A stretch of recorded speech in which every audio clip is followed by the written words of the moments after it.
bom dia, muito boa tarde, muito boa noite. Hoje eu vou bater um papo aqui com o Dr. Rafael Machado e nós vamos conversar um pouco sobre inventário, sobre os meios de planejamento patrimonial, os meios de se evitar, o que nós temos aí no direito. Nós vamos tentar falar sem juridiquês para passar para você o máximo de informação possível. Fica aí. Para o cliente. Então é muito importante que você volte com o Bruno Rocha e assine o canal para saber. A segunda mudança de paradigma para mim são até mesmo as formas de planejamento patrimonial existente.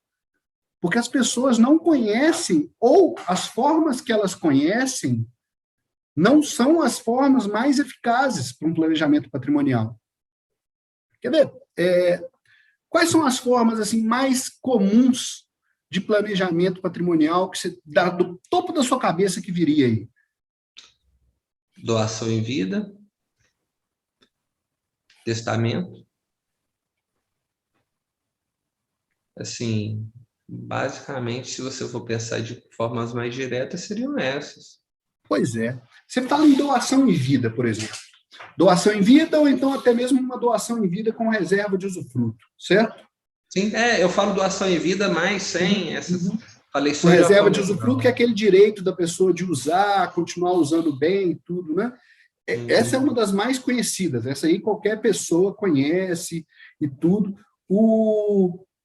A doação em vida, ela não tem diferença nenhuma. Para pensar comigo, Rafael. A doação em vida, ela não tem diferença nenhuma com o valor do inventário. Olha só.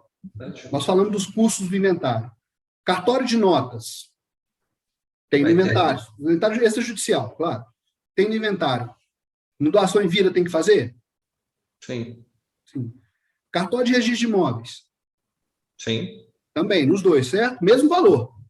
Sim. Concorda comigo que é o mesmo valor? Porque é tudo calculado sobre o valor de mercado dos bens. Sim. Certo? O ITCD, que é o imposto, que em Minas a gente chama de ITCD, em outros estados ITCMD, outros ITD, mas aquele imposto que a gente estava falando que você tem que pagar para o Estado. O imposto que você paga para o Estado na morte, quando você tem um inventário, é o mesmo imposto que você paga na doação. Sim. Certo? Então você tem os mesmos custos. Tem que tirar certidões em cartório.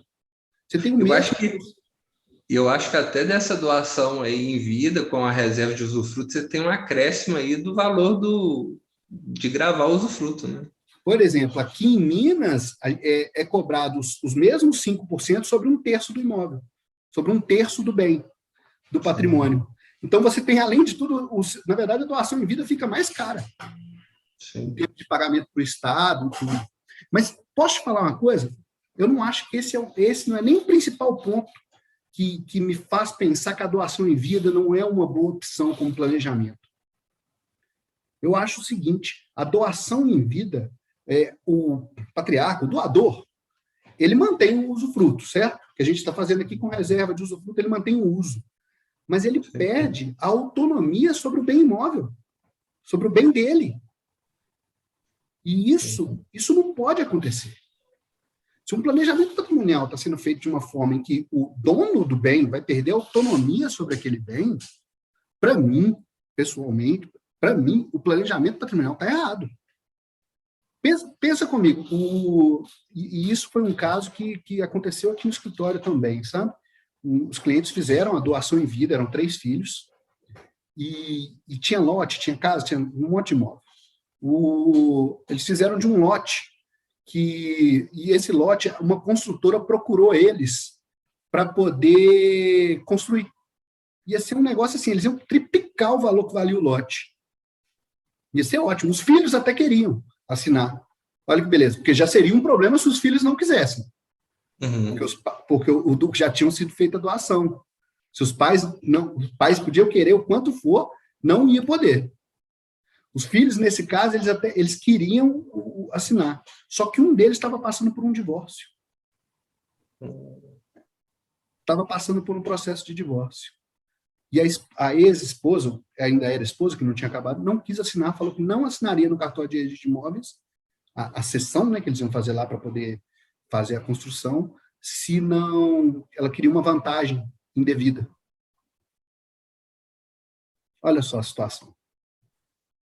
A perda de autonomia gerou tanto problema. E olha que essa vantagem dela era ilegal. Nós entramos com mandado de segurança aqui e ganhamos, para que ela não tivesse que ter a assinatura dela. Só que não deu tempo. A consultora pegou o lote do lado. Olha a perda do negócio por causa de falta de autonomia na doação, tá? Olha que coisa interessante isso. Eu acho que, assim, o seu raciocínio em relação a esse tema ele é interessante. Na verdade, você me corrija se eu estiver errado. A doação em vida, ela pode organizar o patrimônio, mas ela não é um planejamento do patrimônio. Concordo plenamente. Nunca tinha pensado dessa forma. Ela organiza no sentido que você já consegue transmitir isso para os filhos. Para alguém, eu quero isso para alguém, eu quero isso para alguém. Mas ela não tem um planejamento no sentido de que ela tira a autonomia do pai, da mãe, do doador sobre aquele imóvel. E não só tira essa autonomia, ela tira todo o poder dele sobre o imóvel, porque ele não pode desfazer. A partir do momento que fez, ele não pode desfazer, ele não pode falar assim, eu quero vender esse imóvel. Se ele tiver apertado de grana e falar que quer vender, gente, e não só para você, Rafael, isso acontece. Tem filho que fala assim, não vai vender, essa casa é minha. Se você quiser morar aí, você pode, mas você não vai vender para morar de aluguel, não vai vender para viajar. E assim, você tem umas outras questões também, né? Faz isso, gente. E você tem umas outras questões. E você tem umas questões que são interessantes, é o seguinte, né? Você vai tendo, a família ela vai agregando pessoas, né? Então, a relação não é só daquela família, do pai, do filho, enfim. Aí você vai tendo aquelas outras pessoas, o filho vai casando, a filha casa, etc. Então você vem tendo outras pessoas também que acabam que manifestam opinião. Então, de fato, isso aí pode acontecer, né? Na verdade, acontece, né? E efetivamente acontece. E falando um pouco aí do testamento, que foi a outra que você trouxe, né? Que é topo da cabeça, todo mundo conhece testamento. Primeira coisa, na minha opinião, de novo, na minha opinião, testamento não é forma de planejamento patrimonial. E nem de organização patrimonial. Testamento não é. Eu sei que ele é colocado no rol lá, do testamento, vamos organizar, não sei o quê. Olha só, pensa comigo. O testamento, ele evita o inventário? Não. De jeito nenhum. De jeito nenhum. Muito pelo contrário, né? O testamento, ele faz com que o inventário tenha que ser feito judicialmente. Sim. Apesar da gente já ter decisão aí dos tribunais falando que o testamento, mesmo com o testamento, pode-se fazer inventário no cartório, mas isso é decisão judicial. Legalmente, se tem testamento, tem que fazer o inventário judicial. Sim. Certo? Certo. Além disso, você tem que fazer uma ação para homologar esse testamento na justiça, antes de se fazer o inventário. Sim. Certo? Ou seja, o testamento, ele deixa o inventário mais complicado, ele deixa o inventário mais caro, e ele não planeja nada. O testamento, ele é o que a gente tem de mais obsoleto no direito brasileiro, em especial na finalidade de planejamento patrimonial. E isso aí você está pensando no testamento feito da forma correta, né? Sim, porque claro. o testamento feito da forma incorreta, aí que atrasa o inventário mesmo. Que aí vira aquela discussão maluca dentro do processo. O testamento feito da forma correta já faz isso, gente. Olha o caso do Gugu. Recente. Salvo engano, não sei se todo mundo acompanhou aí, ele deixou um testamento, parece que é para a esposa, para que vivia com ele, não é? Ele deixou uma parte com ele. Olha a briga que está dando com os filhos, travando patrimônio, gerando briga judicial. Então, o testamento, muitas vezes, ele é o causador de discórdia no inventário. Mas esquecendo isso, digamos que todo mundo respeite a decisão lá, porque o testamento é aquela declaração de última vontade do pai, da mãe, digamos que todo mundo vai respeitar perfeitamente isso. Como você falou, um testamento feito da forma correta, ele já complica mais o inventário, porque ele tem que ser homologado e tem que se fazer efetivamente o inventário. Então, onde que esse tipo de planejamento vai ajudar a família brasileira? Em lugar nenhum. O cara vai sair daqui do seu escritório, ele vai vir com o mesmo problema e com um problema a mais e vai sair mais desgastado, tendo gasto mais do que ele teria gasto se não tivesse feito o inventário. Não, e tem uma questão que é interessante, você falando dessa questão do inventário, do testamento, desculpa. Olha que interessante. Mesmo que a família respeite a sua decisão, digamos que você vai falecer e você deixa aí um testamento escrito à mão e você não cumpre as formalidades do testamento da forma particular. Escreveu no seu caderno e etc. Com a sua letra, assinou, a família toda ela entende que aquilo ali é correto, que deve respeitar a sua vontade. No momento que você leva isso para o inventário e etc., você tem que passar por toda aquela questão do reconhecimento da legalidade ou de pedir a homologação daquele testamento, etc., porque não basta só juntá-lo no inventário, né? Você não pode somente juntá-lo no inventário. Então, de fato, mesmo que a família respeite, você vai ter uma nova ação. Mesmo que a família respeite, você vai ter que ter essas outras questões relacionadas à ação judiciária. Então, de fato, é bem interessante. Deixa eu te falar uma coisa, Fábio. Você tocou num ponto muito interessante. Muitas pessoas realmente fazem isso, deixam numa folha de caderno, escrita à mão, assinado e tudo. Às vezes você não precisa nem levar isso no inventário. Se a família quer respeitar isso, você consegue simplesmente colocar aquilo de uma forma que vai fazer o inventário. Me corrija se eu estiver errado. Mas o que acontece é que quando a pessoa fez aquilo na mão, que ela escreveu e tudo, ela não pensou nos custos daquilo. Então, às vezes a pessoa tem 3 imóveis, 3 filhos. Fala assim, esse imóvel vai ficar com um filho, esse vai ficar com outro, esse vai ficar com outro. Ótimo, beleza, todos os filhos concordaram, vamos fazer um inventário assim, vamos, vai indo. Peraí, tem que gastar aqui tanto para formalizar isso aqui. Vai ter que vender um bem. E aí? Como que vai, no final das contas, o que acontece com o testamento, às vezes, esses de caderno e tudo, é que você não consegue cumprir essa última vontade. Porque o inventário, ele pega e faz assim, vamos tirar esse bem aqui que você tinha colocado que ia ser para um filho. Vamos tirar isso aqui, não tem jeito. Não tem como cumprir aquilo ali, ou seja, vai ter que pegar e vender tudo e dividir. Então, a vontade daquela pessoa que queria dividir os imóveis entre os filhos caiu por terra. Por causa dos custos do inventário. Então, e isso acontece muito. Isso acontece muito. As pessoas chegam no escritório falando assim, olha, eu tenho esse e esse bem, o meu pai deixou escrito que queria isso e isso, dessa forma, e nós todos concordamos. Aí a gente senta o cliente e começa a fazer as contas. Olha, vou fazer o inventário, tem que pagar tanto, isso, mas a gente não tem dinheiro. Se não tem, para poder regularizar, vai ter que vender um bem. Mas aí não vai dar para fazer. Isso acontece muito. As pessoas chegam aqui com um plano, mas elas geralmente não levam em conta o custo que vai ter o inventário. É caro. Uma outra forma de planejamento que eu achei até que você ia puxar aí da sua cabeça, mas muitas pessoas trazem para a gente seguro de vida. O seguro de vida eu nem pensei, porque o seguro de vida era mais para uma proteção que você vai receber o dinheiro no falecimento, né? Pois é, você faz um seguro de vida para deixar dinheiro para quem? Para a pessoa, né? Para a pessoa, para os seus filhos, né? Você acha justo que esse valor que você fez, o seguro de vida, para que você queria deixar para os seus filhos aquele dinheiro, que esse dinheiro seja usado para pagar Estado, cartório e advogado?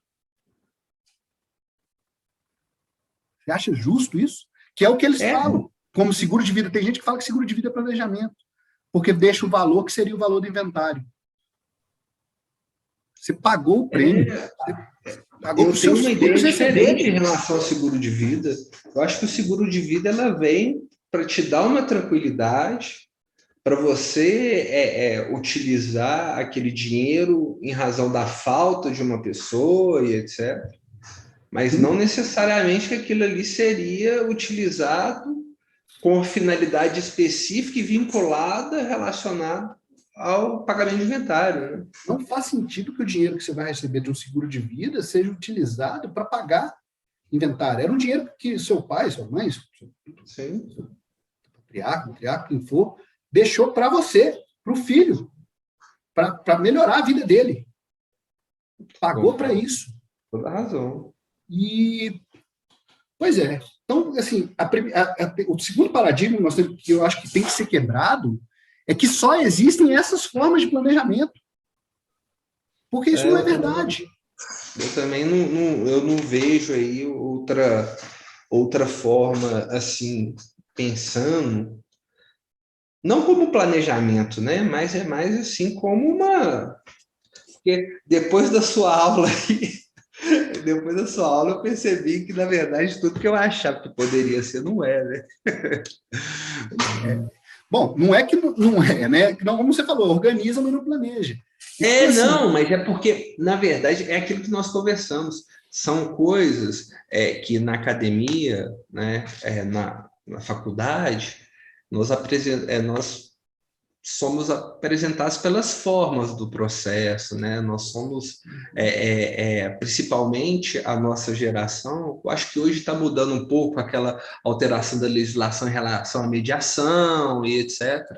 Mas a nossa formação ela é de litígio, né? Ela é de resolver problemas durante processos.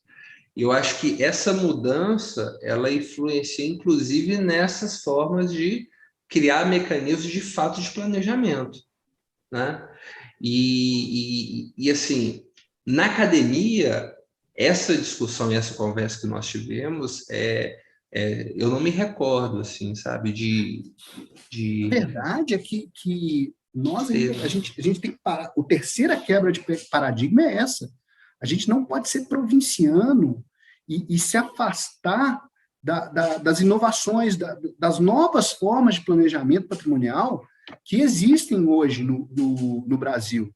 Na verdade, eu falo aqui nova forma, mas é mais porque ela está sendo apresentada para grande parte da população hoje, porque os bilionários que temos no Brasil, eles já conhecem esse tipo de planejamento patrimonial, isso há décadas.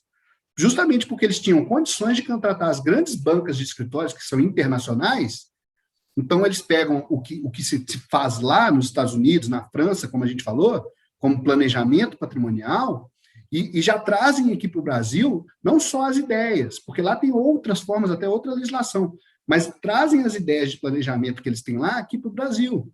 Só que isso já existe há décadas e perfeitamente legal, que é fazer o seu planejamento patrimonial através de um sistema que lhe permita criar um gatilho. O que é esse gatilho?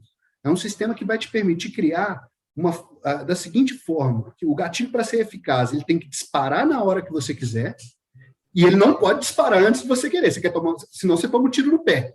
Concorda? Então, o que vai dentro do planejamento? O que seria esse gatilho? Ele não vai disparar. O que quer dizer ele não vai disparar? Antes do evento que a gente escolhe, qual que é o evento? É a morte, é o falecimento do pai, da mãe, do avô, da avó, dos donos do patrimônio.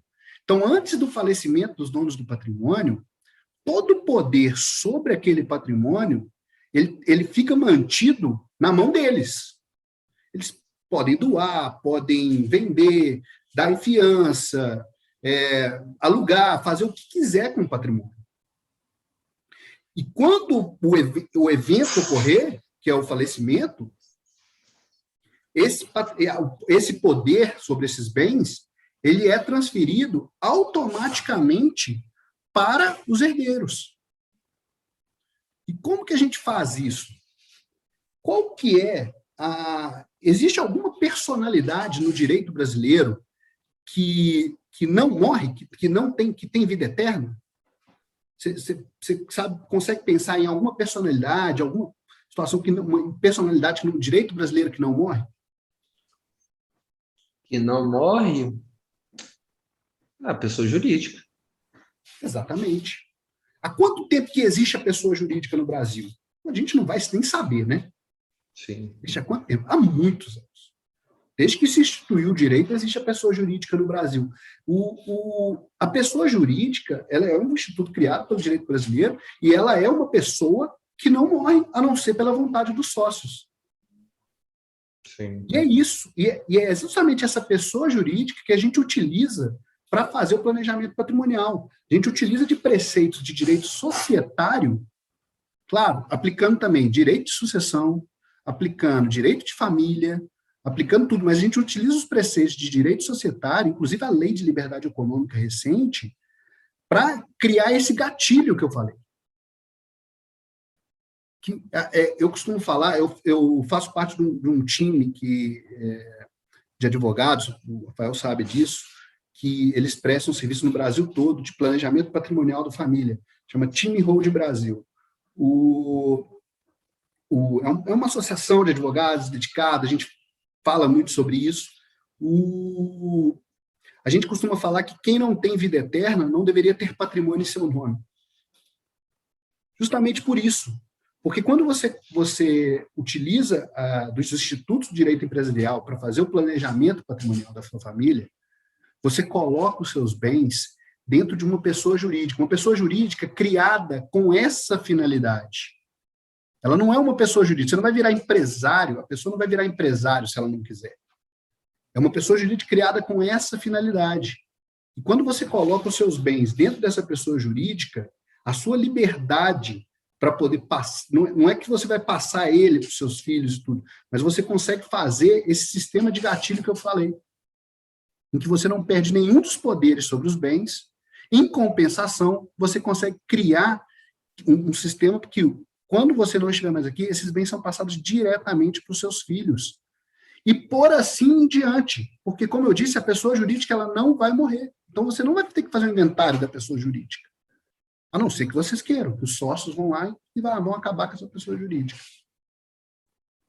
E isso vem, e essa quebra de paradigma é importante, porque se a gente for pensar, voltando aqui nos Estados Unidos, quando você, não sei se alguém já teve essa experiência, quando você compra um imóvel nos Estados Unidos, sabe o que eles te perguntam?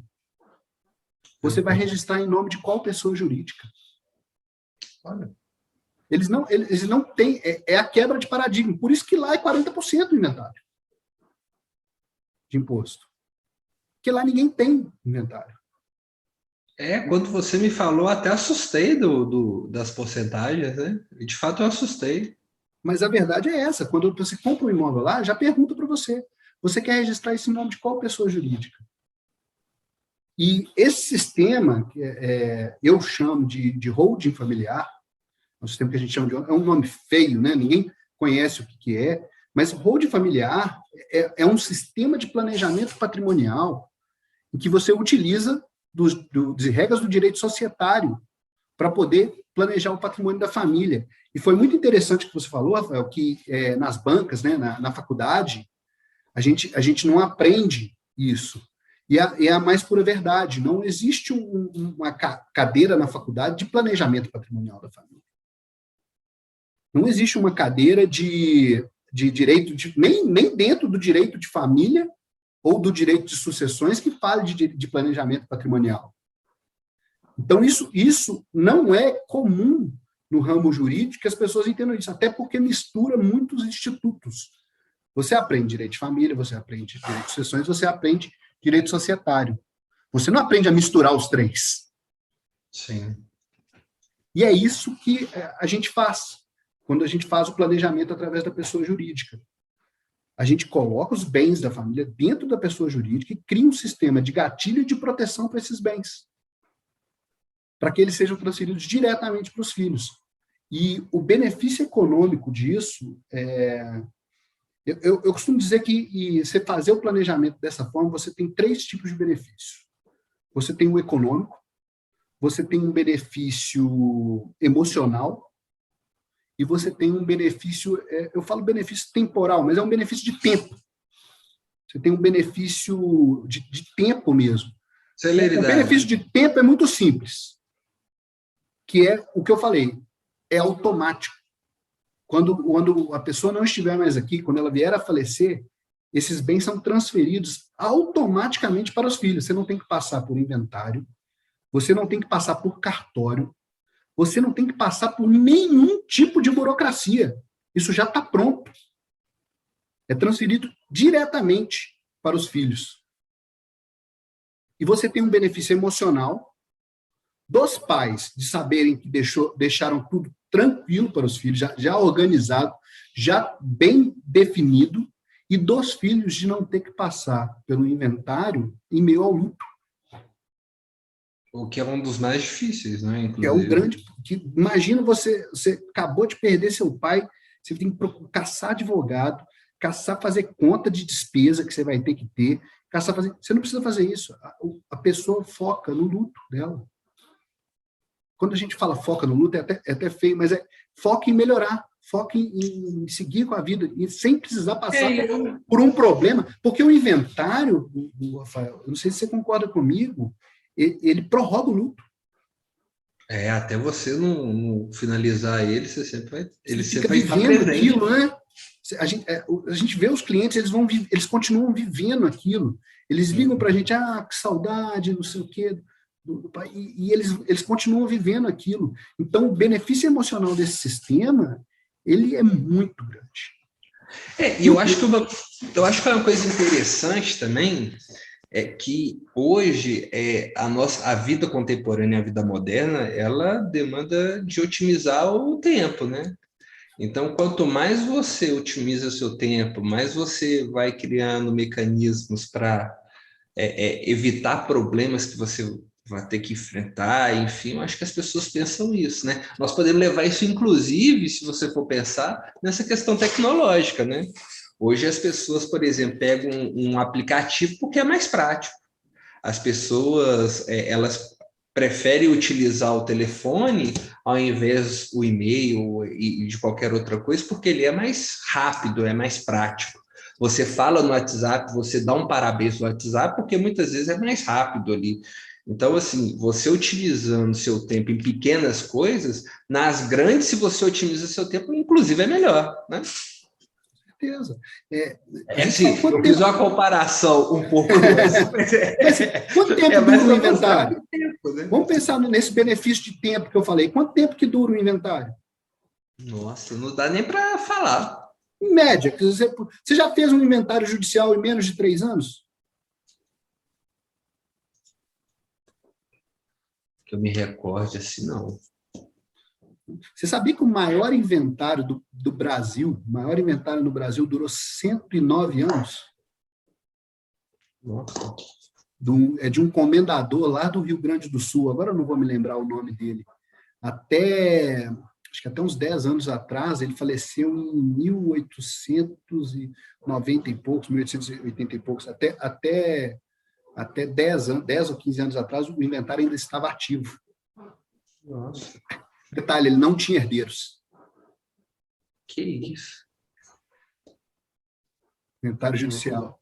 Depois pesquisem aí no Google, inventário Comendador Rio Grande do Sul. Nós vamos ver a notícia. Sabia. 109 anos. Pois é. Isso aí já passou por muita gente, né? Passou muito advogado, muito herdeiro. Está registrado, acho que tem uma sala só com as caixas de papel do inventário. Mas então você vê, assim, um inventário normal, sem problema, ele não gera menos de 3 anos. Sem problema, se tiver que ser judicial. Até que se for extrajudicial, ele é mais rápido. Mais rápido, mas mesmo assim, você tem que pedir interceder, você tem que esperar eles calcularem, interceder, você tem que esperar o cartório, você tem que fazer todo o procedimento. Então, o inventário, em termos de tempo e de carga emocional, ele é muito grande. Então, na minha opinião, esse sistema de planejamento patrimonial, só com isso, só com esse benefício emocional e esse benefício de tempo, já valeria a pena. Mas eu falei que ele tem um benefício econômico, E eu não vou deixar isso aberto aqui, não. O benefício econômico de se fazer um planejamento patrimonial através de holding familiar, ele chega a quase 90% em relação ao custo do inventário. É muito alto, né? Quer saber? Para a gente finalizar aqui, eu vou mostrar, porque eu acho muito importante as pessoas terem essa quebra de paradigma, sabe? São esses 3 paradigmas que a gente falou. As pessoas têm que saber o custo do inventário, conversar sobre isso. Elas têm que saber que as ferramentas de planejamento que são mais conhecidas, elas estão efetivamente obsoletas. E elas têm que entender a necessidade de se fazer um planejamento patrimonial de forma correta. Eu vou tentar compartilhar uma tela aqui para a gente poder visualizar isso. Olha só para vocês. Sempre que eu falo do benefício econômico, eu acho importante mostrar isso aqui para as pessoas, sabe? Porque está falando benefício econômico, mas e aí? As pessoas não sabem nem quanto que é o inventário, correto? Complicado. Eu vou pegar para a gente poder fazer de exemplo aqui. Lembra o caso que eu falei lá no começo do meu cliente da Zona Sul? Que ele recebeu 600 mil reais, em média, Sim. E não conseguiu morar no apartamento e tal. Pois é, aquele imóvel dele, eles tinham sido adquirido por 300 mil reais, certo? Sim. O imóvel dele. Mas, na hora que a gente vai fazer o inventário, a gente leva em conta o quê na hora de fazer o inventário? O valor de mercado atual ou o valor que está na declaração de imposto de renda? Valor de mercado. Certo? Ou seja, na época lá, para a gente arredondar, R$1 milhão.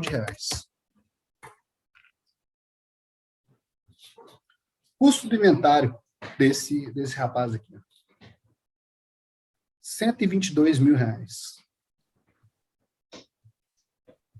Calculando aqui. Por quê? Cartório de notas, média R$5 mil. Dá um pouco mais, viu? Dá R$5.700, de acordo com a tabela atual, no valor de R$1 milhão. Ele vai ter que tirar umas certidões, não vai? Vai ter que tirar certidão, cartório de registro civil, cartório de notas, cartório de registro de imóvel. Tem que tirar aquele monte de certidão. Ele vai gastar, em média, uns R$2 mil com essas certidões. Cartório de registro de imóveis, os mesmos 5 mil. Olha o imposto aqui de Minas, 5%. 50 mil reais que ele vai ter que gastar de imposto, se ele pagar dentro de 180 dias, não é? Porque senão vai ser de multa, né? E juros. Então vai ser de multa, juros, e vai ficar mais caro. Claro que ele tem 15% de desconto se ele pagar antes, mas no caso aqui, mais básico, a pessoa não. Quem é que vai ter 45 mil sobrando? Mas ele vai ter o desconto se pagar com 90, né?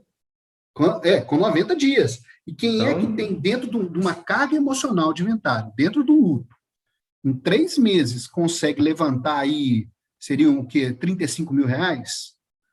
35 mil reais à vista para pagar um ITCD. Além de ter que fazer todo o procedimento, contratar um advogado, conseguir fazer todo o procedimento junto à Secretaria de Estado. Quantas vezes você viu a pessoa conseguir pagar o ITCD à vista com desconto? Eu, sinceramente, eu vi isso uma vez. E eu vou falar, foi para minha família porque eu agilizei. Correndo, porque a gente já dinheiro, faz. Né? É muito dinheiro, né? É muito dinheiro, e é muito dinheiro que depende ainda de um procedimento administrativo. Sim. Você tem que contratar alguém para fazer, rapidamente. Então, 5%. Os honorários aqui, sem entrar em discussão de quanto que é honorário de advocacia, para um para outro, 6%, tabela da OAB de Minas Gerais, tá? 6% sobre o valor de mercado. Então, a pessoa aqui, ela gastaria 122 mil reais para fazer inventário. E se fosse na hold, no sistema que eu estou apresentando aqui? Primeira coisa, a holding, ela consegue fazer, você trabalha com o valor que está na sua declaração de imposto de renda. Então, esse imóvel tinha sido adquirido por 300 mil reais.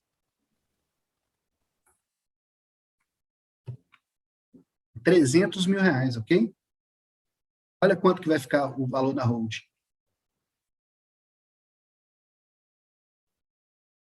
Aqui eu não estou colocando honorários de advocacia, um bem aqui, para ilustrar para o pessoal, tá?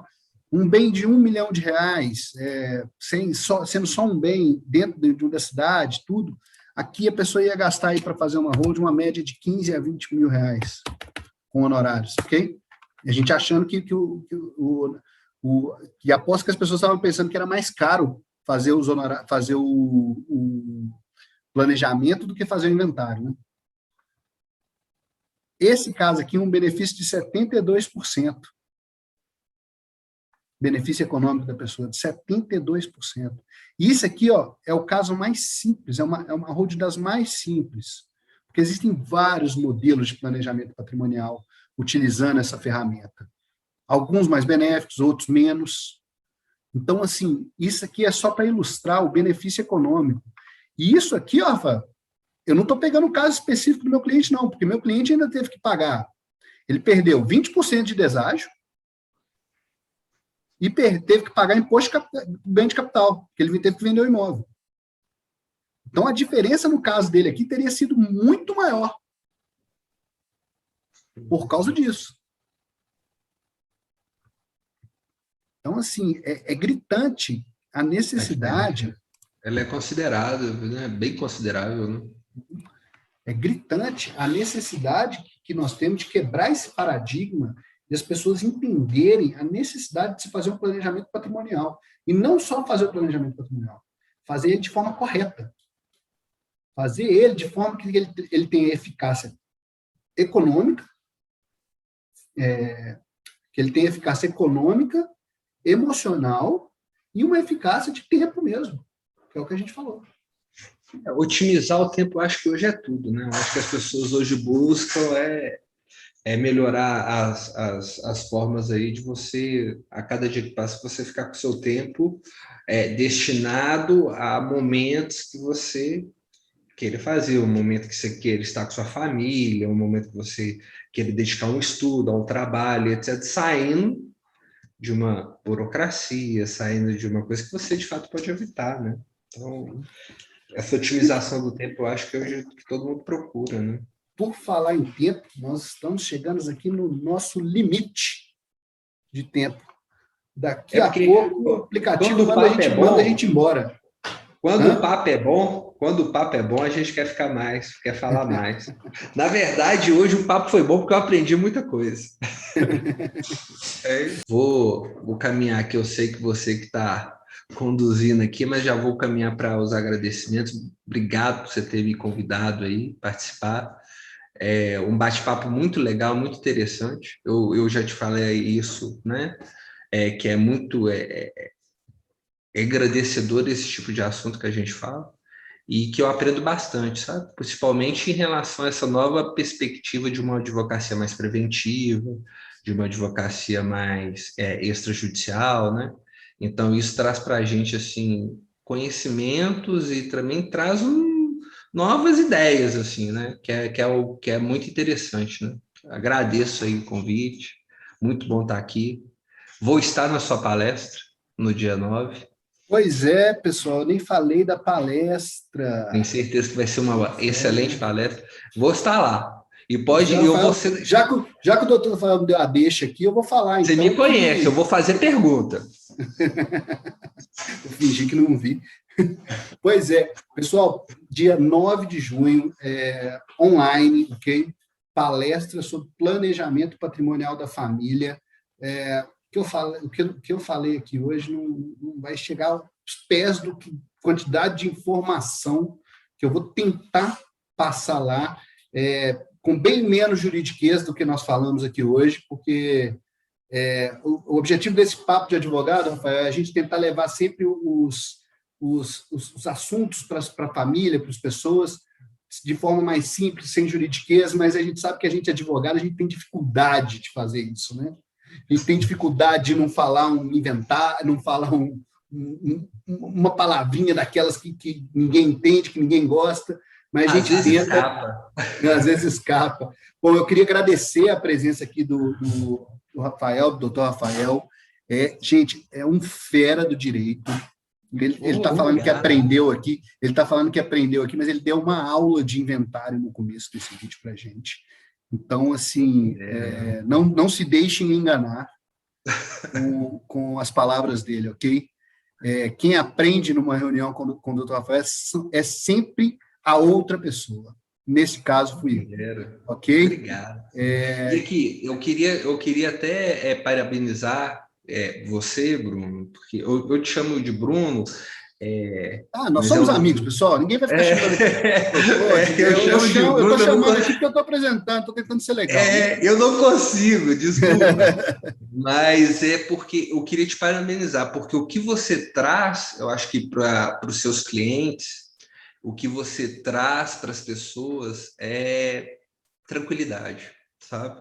Eu acho que a forma que você aborda um momento tão difícil, um momento que as pessoas vão estar passando por uma dificuldade emocional tão grande, e as pessoas já estarem com essa parte, acho que financeira, de planejamento do patrimônio que foi deixado, eu acho que o que você faz é muito importante para a família. Você leva alento num momento de extrema dificuldade que as pessoas estão passando. Queria te parabenizar aí que essa sua... E eu acompanhei, você sabe disso, eu acompanhei toda essa sua mudança de uma advocacia litigiosa para essa advocacia já preventiva, e eu queria te parabenizar, inclusive para todo mundo ver aí, para que é muito legal o que você traz.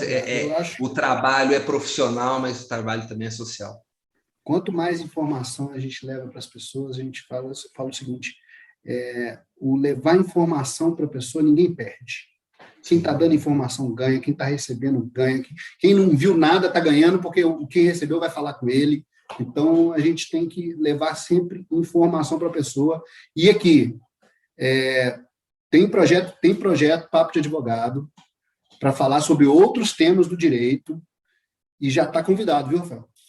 Opa! Falar sobre outros temas do direito que já está fechado, nós vamos marcar isso aí.